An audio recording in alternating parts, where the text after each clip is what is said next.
Bien, moi je suis assez inquiète puisqu'on a eu un Premier ministre qui nous a dit que la question du soutien de l'Ukraine ne devait pas se faire sur le dos du modèle social, et on voit que les premières propositions vont exactement dans le sens d'aller amoindrir notre modèle social.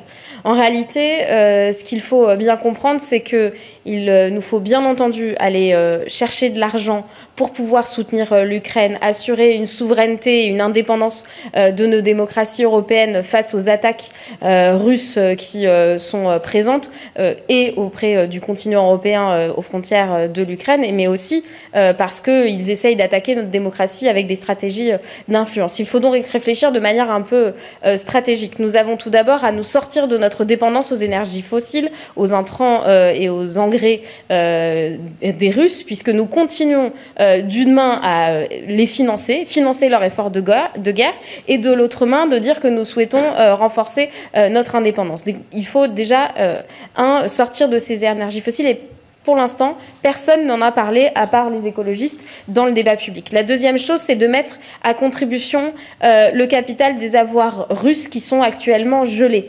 J'ai déposé avec de nombreux membres du groupe écologiste et social, mais aussi d'autres députés d'autres groupes, une proposition de résolution pour aller plus loin que ce qui est actuellement proposé. Actuellement, c'est d'aller chercher les intérêts de ces avoirs qui sont gelés. Nous devons aller chercher le capital. C'est possible en droit européen, et ça doit être le fait d'un point de vue politique et moral.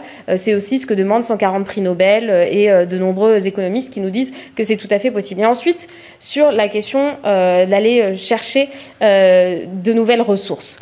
Bien, ces ressources, il ne faut pas qu'elles abîment notre modèle social, parce que notre modèle social, il est déjà si fragile, il connaît déjà des attaques, je le disais, du gouvernement russe qui cherche à influer aussi nos propres démocraties, et donc si nous le fragilisons, c'est aussi comme cela que nous rendrons de plus en plus fragiles à de nouvelles attaques russes. C'est la raison pour laquelle, par exemple, nous avons parlé de l'attaque Zucman, qui doit être une manière d'amener les plus hauts patrimoines à contribuer, les grandes entreprises aussi. On appelle à un patriotisme fiscal de celles et ceux qui nous disent à chaque fois la main sur le cœur qu'ils aiment la France, et bien qu'ils puissent le prouver désormais.